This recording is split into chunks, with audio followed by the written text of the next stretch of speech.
My name is Guy Kawasaki. I am the managing director of an early-stage venture capital firm called Garage Technology Ventures. However, I'm not really here today to talk to you about venture capital. I'm here to talk to you about entrepreneurship and startups. A little bit about my background. I worked for Apple twice in my life. From 1983 to 1987, I was Apple's software evangelist. And I also worked from 1995 to 1997 when I was Apple's chief evangelist. My job essentially was to make sure that there was a lot of software for Macintosh. And I worked for Steve Jobs in the Mac division that first time. It was a very, very interesting experience. For those of you who know people from Apple, I don't think you'll find this surprising, but I consider the Macintosh division the largest collection of egomaniacs in the history of Silicon Valley. And that's saying a lot in this valley. We worked for Steve. We had very special treatment, unlimited supplies of Odwalla juice at $2 a bottle. On Thursdays and Fridays, we had massage therapists come into our cubicles and give us back rubs. Unlike any other part of Apple Computer, a Macintosh division employee could fly first class for any flight over 2 hours. My definition of the 2 hours begins at the moment you leave your apartment, so I flew first class everywhere for years. Back then, the company was divided into product divisions. There was the Apple II division, which made all the money, and the Macintosh division, which spent all the money. And the Apple II division, we really treated them lousy. I regret that because of our arrogance, because of our NIH attitude. And so the Apple II division people weren't even allowed in the Macintosh division building. Now, arguably, they paid for the building, but they were not allowed into the building. And because of this, the Apple II division people came up with a great joke about the Mac division people, which is how many Macintosh division employees does it take to screw in a light bulb? The answer is one. The Macintosh division employee holds up the light bulb and expects the universe to revolve around him. How many of you use Macintoshes in this room? A lot of oppressed people, huh? So I'll tell you, is Microsoft a sponsor of this conference? Yes. Well, they won't be. The Microsoft version of this joke is how many Microsoft employees does it take to screw in a light bulb? The answer is none, because Bill Gates has declared darkness the new standard. Early in my career, I sat through many keynote speeches at Comdex, at Macworld Expo. I saw many, many high-tech CEOs speak. And I have to tell you, one thing I noticed is that they pretty much sucked as speakers. And the second thing that I figured out sitting in these audiences of sucky keynotes was that if there's anything worse than a CEO who sucks as a speaker, it's a CEO who sucks as a speaker, and you have no idea how much longer he or she will suck. And so I have adopted the top 10 format for all my speeches. This way, if you think I suck, at least you can track progress through my speech. I hope you don't think I suck, but at least you can track progress. So I'm going to use the top 10. This speech is loosely based on a book I wrote called The Art of the Start. And I don't know what's on. Has the slides been up? Yeah? Oh, okay. So I'm going to give you my top 10 pieces of advice about the art of the start, about entrepreneurship and intrapreneurship. I'll be the first to admit, when you're a keynote speaker and an author, you tend to start believing your own bullshit and thinking that you did everything right in your career, and you want the audience to perceive you as omnipotent and omniscient, and look at all the things that I did. I never made a mistake in my career, and that's a lot of crap. I made a lot of mistakes in my career. This book reflects what I should have done, what I could have done, sometimes what I did do. But generally speaking, I would like to pass on what I learned, in many cases the hard way, to you, a group of entrepreneurs. And I hope that you can take this information and change the world. Okay? So, thank you. The first thing that I learned is that if you want to change the world, if you truly want to be a successful entrepreneur, the best reason to start a company is to make meaning, is to change the world. I think you can make meaning in fundamentally 3 ways. The first is to increase the quality of life. That's what the Macintosh division was all about. We wanted to make people more creative and more productive. The second way is to right a wrong. We thought that MS-DOS was immoral. It was wrong. It was a crime against humanity. And we had to fix that wrong. And the third thing that you can do to make meaning is to prevent the end of something good. Now, as a venture capitalist, I'll tell you that we meet many times with entrepreneurs, and they come in and they think they're saying what we want to hear, which is, we want to make money. We believe that with our P2P optimized Google AdWord revenue model, collecting millions of eyeballs, that we can quickly flip this company and sell it to Google or Yahoo or Apple or Microsoft. If they don't take us off the market in 18 months, then it's no problem. We'll go public. And when we hear that, it's just so depressing. It's so disappointing, because I figured out that the companies that are successful, they start out to make meaning, not to make money.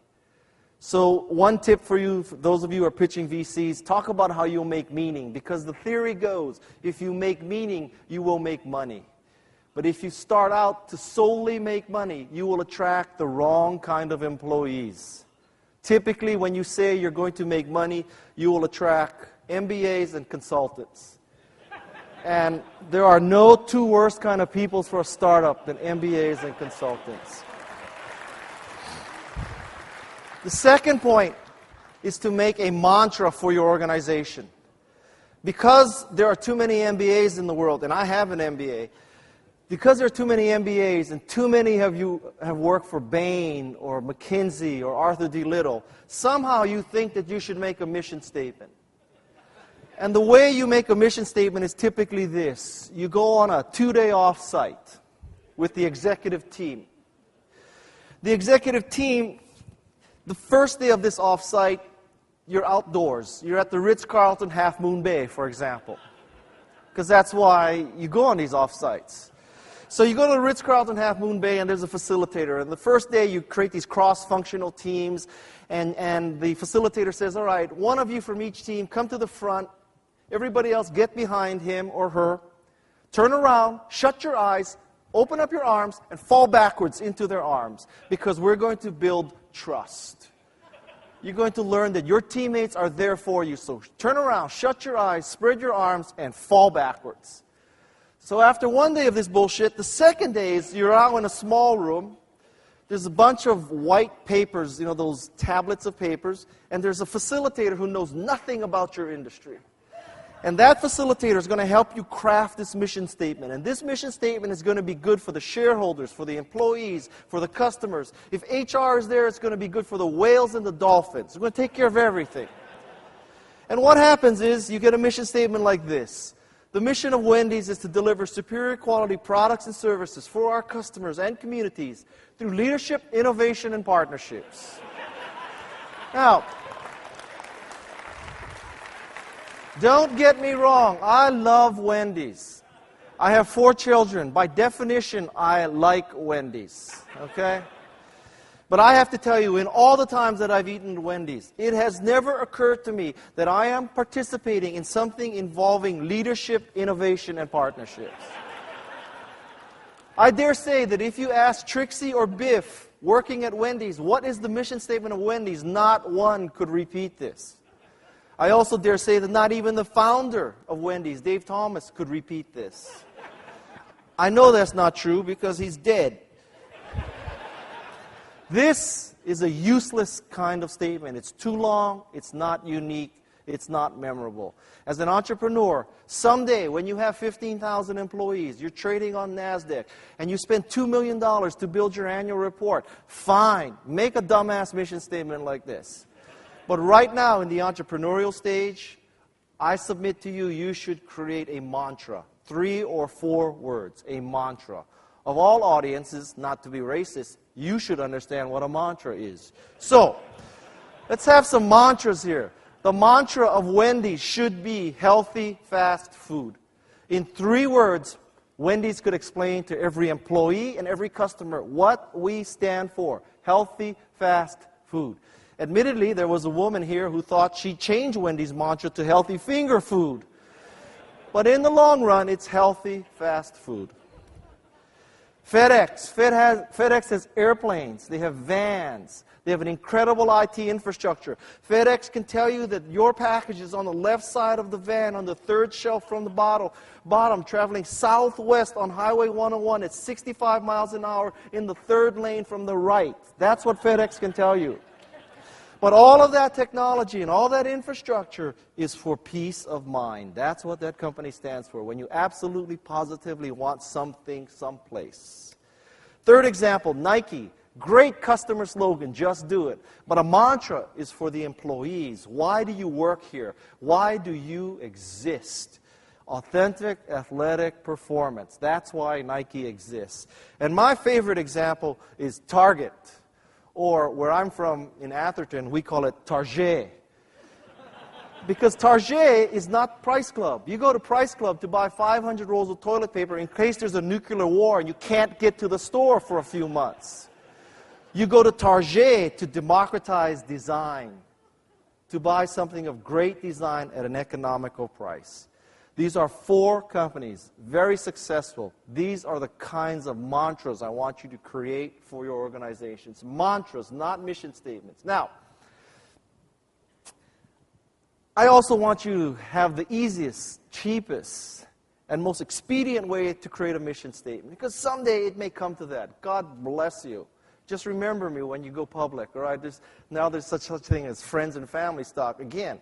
So, I will tell you how to get a great mission statement at no cost, no offsite, no McKinsey, no nothing, no facilitator, nothing, no pads of paper, magic marker, pens, nothing. You don't even have to look at advertising. Just go to the Dilbert Mission Statement Generator website. Because there, for absolutely no charge, you can get a great mission statement, a $25,000 mission statement like this. We exist to professionally build long-term, high-impact sources. I need to take a breath here. So that we may endeavor to synergistically leverage existing effective deliverables to stay competitive in tomorrow's world. Is that a mission statement or what? Huh? 25 grand. The third thing is to get going. Ironically, many entrepreneurs have a difficult time getting going because they want to be sure there's a market. They want to prove there's a market. They want to do focus groups, research, and all that crap. Tell you what, just get going. 3 key steps to getting going. First, as the Apple commercial said, think different. Don't do better sameness. Don't be content with doing things 10 or 15% better. Do things 10 times better. Let's go back in the printing business a few decades. Let's say you were the best letter quality printer company. And you decide one day you're going to be revolutionary. You're going to change the world. You're going to introduce 18-point Helvetica. Changing the world. That's not changing the world. A printer company, a letter quality printer company, would not be content with introducing more typefaces. A letter quality printer company would jump to the laser printer curve. That's what you need to do. When Jeff Bezos created Amazon, he didn't go from 250,000 titles in an analog bookstore to 275,000 titles in an analog bookstore. He went to 2.5 million titles in a digital bookstore. Think different. Second point, don't be afraid of polarizing people. Great products polarize people. If you try to create a product that appeals to everybody, 18 to 25, 25 to 35, 35 to 50, 50 to 75, 75 to dead, if you try to create this perfect product, you will create mediocrity. Do not be afraid to polarize. This is a picture of a Toyota Scion XB. You can have one of 2 reactions to this car. Either you think it's a very cool design, or you think, why did Toyota hire somebody who got fired from Volvo? Those are the only 2 conclusions. Harley-Davidson, Macintosh, Netflix, TiVo, all those companies polarize people. I love TiVo because I love TV. There are advertisers who hate TiVo because I haven't watched an ad since Super Bowl Sunday. The third point of getting going is to find a few soulmates. The concept of the solo entrepreneur is vastly overrated and untrue. Steve Jobs had Steve Wozniak. Bill Gates had Steve Ballmer. You need soulmates. You need people to balance you off. If you're a great engineer, you need a great marketer. If you have the great marketing and engineering, you may need an operations person. If you're the youthful visionary, you'll need adult supervision. Balance yourself off. Balance yourself off. The 3 key points of getting going. The fourth point is define a business model. This is a step we all sort of forgot a few years ago. A minor detail. 3 key points to a business model. First, be specific. The business models that say we'll collect 10 million eyeballs and somehow we'll figure out how to monetize those eyeballs, don't worry about it. That doesn't fly anymore. The reason why we've all heard about Facebook and MySpace is not because we can all do that. That's because they're unusual. We need to have specific business models. The questions you need to ask yourself metaphorically is, who is my customer? How do I get my money out of her purse? It is your money in her purse. How do you get it out? That's the question. The second key point is you need to keep it simple. You know, I hope you innovate on technology, on products, on services, all that good stuff. Do not innovate on business models. Do not. If you believe that it costs you $1 and you sell it for $5 and your gross margin is 20%, you will be successful. That's the kind of math. Costs $1, think about this later. Costs $1, sells for $5, we only have 20% gross margin. You will always be rich. Keep it simple. The third thing is to ask women about your business model. I believe you should not waste your time asking men about business models and business ideas. I believe this is because men have a fundamental genetic flaw. We all have the killer gene. Men want to kill things. We want to kill plants. We want to kill animals. We want to kill other companies and products. To a large degree, this killer gene has been suppressed by society. One place it hasn't been suppressed in is entrepreneurship. It is socially acceptable to want to kill the competition. Thus, when you ask a man, should I start a company to kill Oracle, to kill Google, to kill Microsoft, all men always say, yes, that's a great idea. Women do not have this fundamental genetic flaw.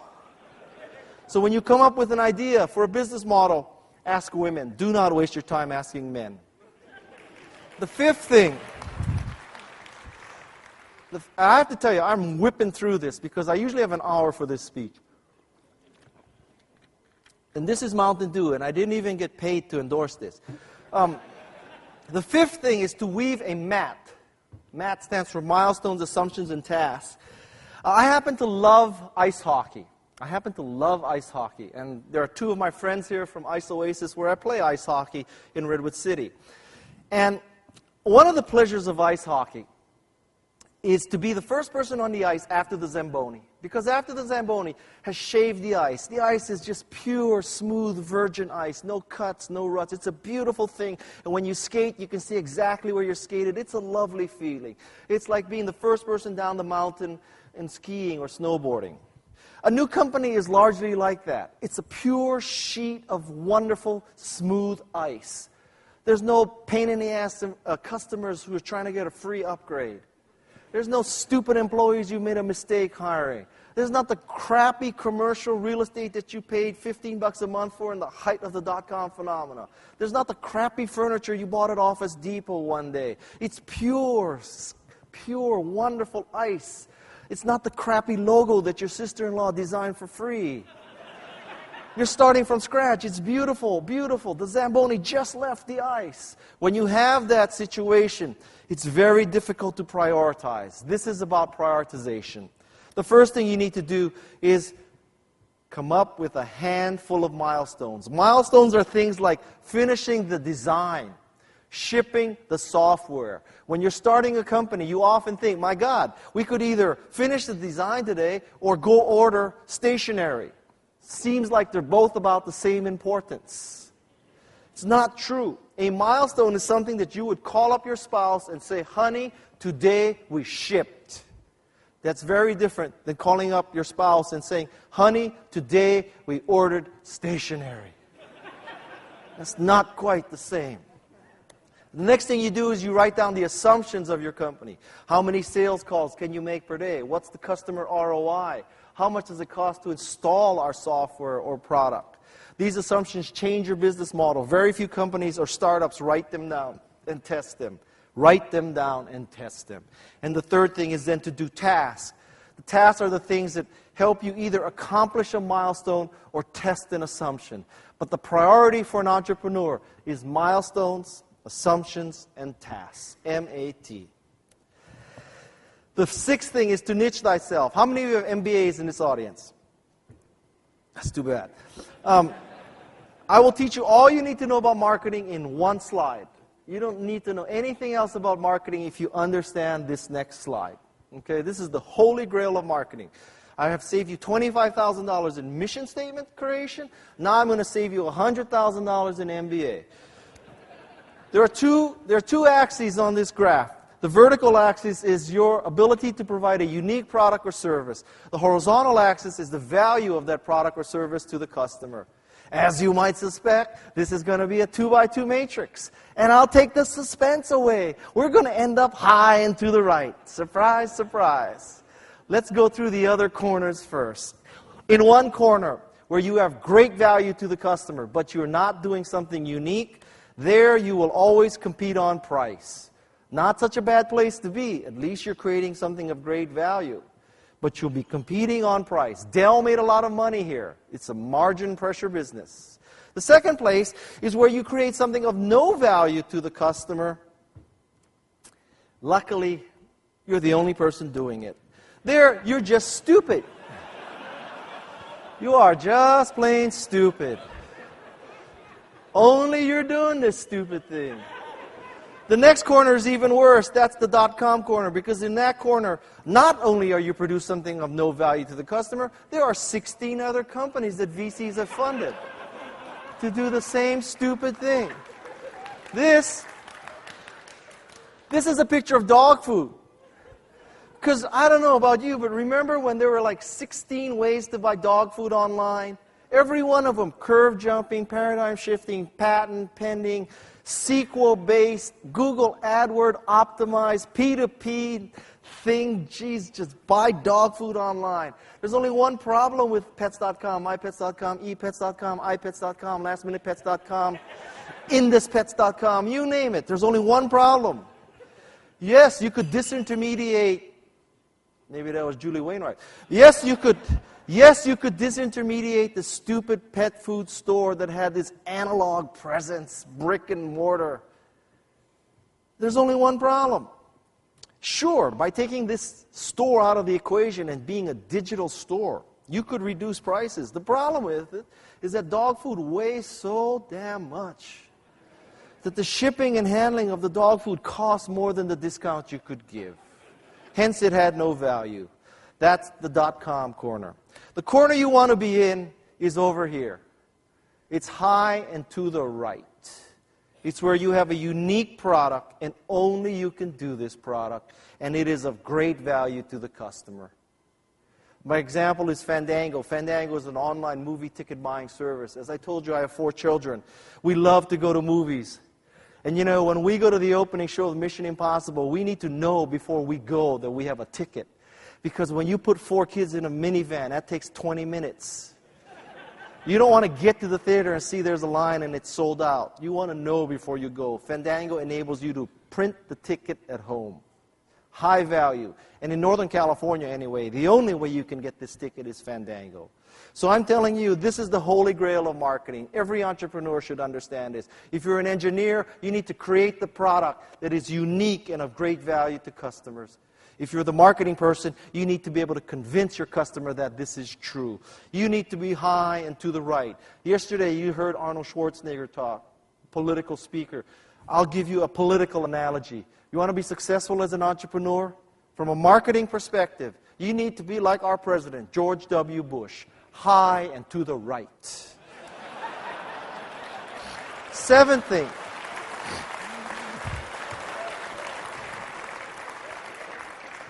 The seventh thing is you need to follow what I call the 10-20-30 rule. I have this thing called Meniere's disease. Meniere's disease has 3 symptoms. Hearing loss, tinnitus, which is a constant ringing in my ear, and sometimes I get dizzy or vertigo from this inner ear affliction. Medical science has tried to figure this disease out. They think it may be too much salt in your diet, too much retention, too much caffeine. That's why I don't drink too much Mountain Dew. Too much stress, allergies. There's a bunch of theoretical medical reasons. I've tried to cure it with all of these, controlling all those factors. I will tell you, though, I have another theory about what causes Meniere's disease. I am a venture capitalist. By definition, it means that I have to listen to pitches day in and day out. And day in and day out, entrepreneurs come to me and they pitch me, and they have 60 slides in a pitch. And in that 60 slides, they're convincing me that all they need is 1% of the market, that they have first mover advantage, that they have patents pending, that they have a unique, proven team with a proven technology in a proven market. Every one of them, whether it's for shrimp farming, fabless semiconductor, social networks, every one of them says that. And because I have to listen to such crap, I have a ringing in my head. I'm going deaf and I get dizzy. So before there's an epidemic of Meniere's disease in the venture capital industry, I came up with the 10-20-30 rule. This is the 10-20-30 rule. You should have 10 slides in your PowerPoint pitch. 10. Not 50. I don't care if you have curve jumping, paradigm shifting, P2P, Google AdWords, social network, optimized, SQL-based way to sell dog food online. 10 slides. That's all we can handle. Those 10 slides you should be able to give in 20 minutes. You may have a 1-hour meeting, but you're using a Windows laptop. It's going to take you 40 minutes to make it work with the projector. Right? 20 minutes. And the smallest font you should use is 30 points. You see 20, 14, and 12. You should use 30 points for 2 reasons. First, the kind of people you're pitching to looks like that. The second reason is by having a 30-point font, you can put a lot less text. This forces you to actually know your presentation and just put the core of the text on your slide. If you need to put 8 points or 10 points fonts up there, it's because you don't know your material. If you start reading your material because you don't know your material, the audience is very quickly going to figure out that you are a bozo. They're going to say to themselves, this bozo is reading his slides. I can read faster than this bozo can speak. I will just read ahead. If you don't buy that 30 points is the right font size, I will give you an algorithm. Give you an algorithm. Find out who the oldest person is in the audience, divide his or her age by 2. That's your optimal font size. Okay? Unless you're pitching to 16-year-olds, don't use the 8-point font. The 8th thing is to hire infected people. Hiring infected people means that you hire people who not only have work experience, educational background, but love your product. Most people only consider 2 factors: work experience, educational background. I suggest you consider a third. Are they infected with the love of the product? This means you need to ignore the irrelevant. Sometimes it's irrelevant that they have this background. Sometimes it's irrelevant that they don't have this background. There are 2 diamond rings in this picture. This is because I come from the jewelry business. I have never taken a computer class in my life. I am living proof that you can fool some of the people most of the time. So, ignore the irrelevant. I never took a computer class. I was in the jewelry business when Apple recruited me. Can you imagine the HR person who went to Steve and said, listen, let's hire this guy. He's down in LA. He's never taken a computer class in his life. He has a psych degree from Stanford, and that was the easiest major he could find at Stanford. He's been schlepping diamonds for the last 5 years. Why don't we make him evangelist for our new software platform? That's what they did. I was successful because I loved Macintosh. When I saw Macintosh, the clouds parted, angels started singing. It was a religious moment in my life. The second point is you need to hire better than yourself. A players do not hire A players. A players hire A plus players. B players hire C players. C players hire D players. And D players hire E players. If you start hiring B players, you're going to wake up one day and you'll be surrounded by Z players. That's what we call the bozo explosion. Fight the bozo explosion. The third point is you apply the shopping center test. The Stanford Shopping Center test works like this. You go to Stanford Shopping Center, you see a job candidate. The job candidate has not yet seen you. Let's say you're 50 feet away. At this point, you have several possible reactions. I can just go straight over there, say hello, hi, how are you? I'm glad you're interviewing. We're going to kick ass in our company. I hope you join our company. That's one reaction. Second reaction is Stanford Shopping Center isn't that big. If I get face-to-face with her, I'll say hello. Third reaction is I'm going to get in my car and drive to Valco. If you don't have the first reaction of seeing that person and saying, man, I got to go over there because I really like her. I liked him. If you don't have that reaction, don't hire the person. I know, you're running out of time. More minutes. What are you going to do? Not invite me back? No. So, all right.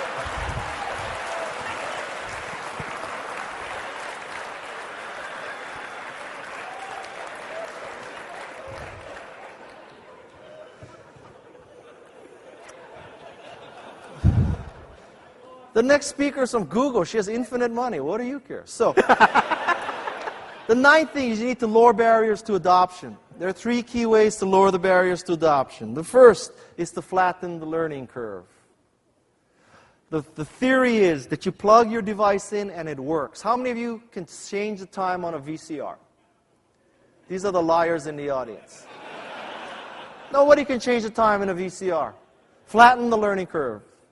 Second point is, don't ask people to do something that you yourself would not do. You know what? You may have a great website, great content, but you ask people to fill out 65 fields of personal information to get the free password. Aren't going to do that. The reason why there's laundry in this picture is because at the Kauai Hyatt Regency, there's a laundry room in every wing of the hotel. This means there's one less revenue-producing rental room. It means that people send out less laundry through the hotel laundry system. And if you went into that laundry room, you would see that the washers and dryers are free. That hotel is not asking you to do something that you yourself would not do. And the third point is to embrace your evangelists. These are the people who carry the battle forward for you. Evangelism is based on the Greek word of bringing the good news. So when you have a great product, there will be people who will bring the good news with your product. You need to pay them. They are people who want to change the world with your product or service. Embrace those people. Create programs for them. Open the kimono for those people. The 10th thing is to seed the clouds. This is about rainmaking and sales. 3 key points. First, to rip off Chairman Mao, although I don't see how he implemented this, let 100 flowers blossom. At the start of a revolution, at the start of your company, you may see people who are not your intended customer use your product in unintended ways. This makes many people freak out. My God, the wrong people are buying our products in large quantities. You know, we need to hire a new agency. We need to reposition our product because they're not the customer. For one thing, if you're an entrepreneur, the first lesson is when this happens, take the money.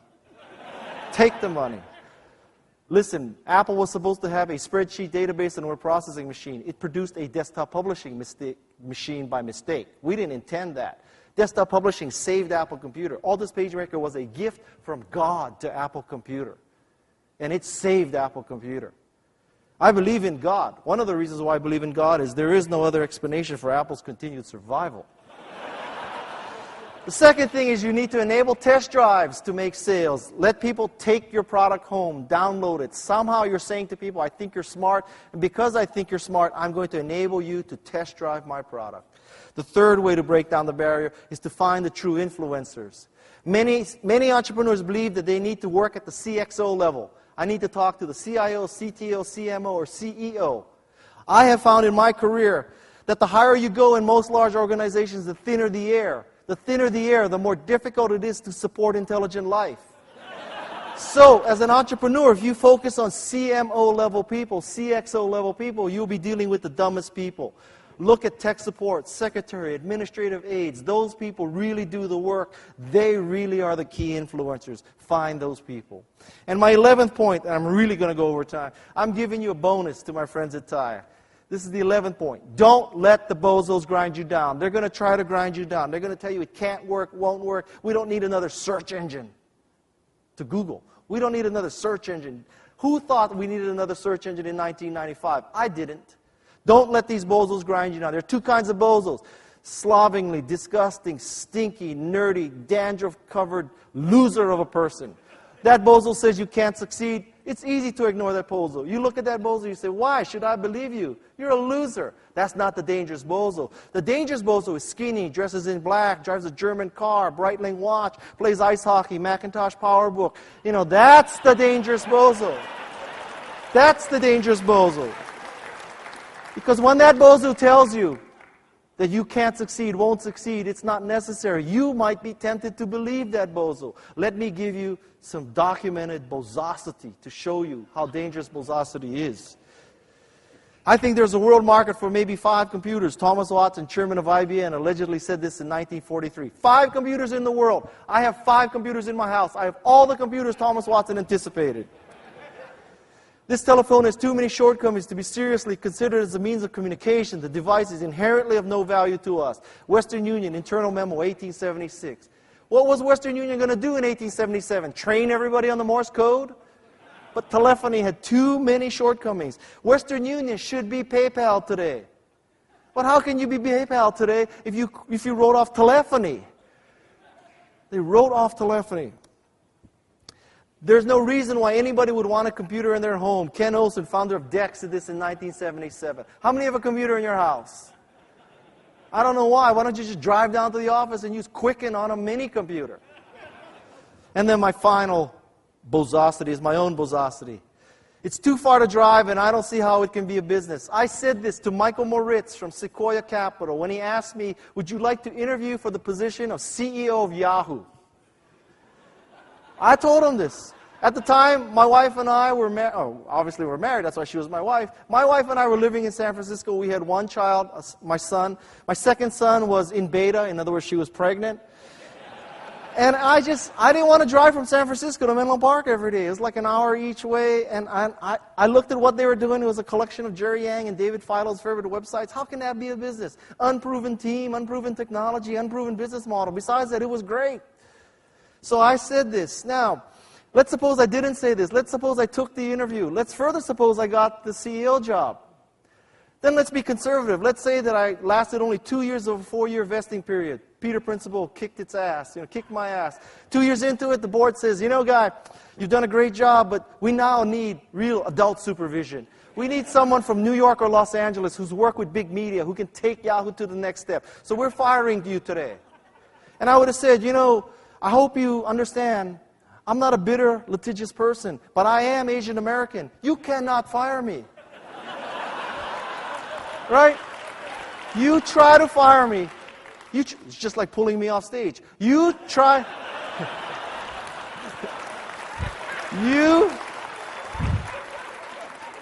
Let me ask you something. If Schwarzenegger went 8 minutes over, would you pull him off stage? Absolutely. All right. And I guarantee you, I'm giving them more information than Schwarzenegger gave. So.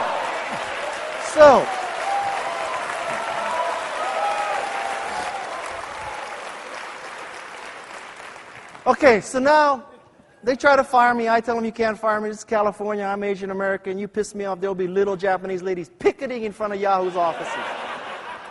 So now they go into executive session. They come back and they say, all right, guy, you're right. Let's not make this a big brouhaha legal battle. What do you want? I'd say, well, I'm 2 years into my vesting. Just give me 4 years vesting and I'll walk away happy.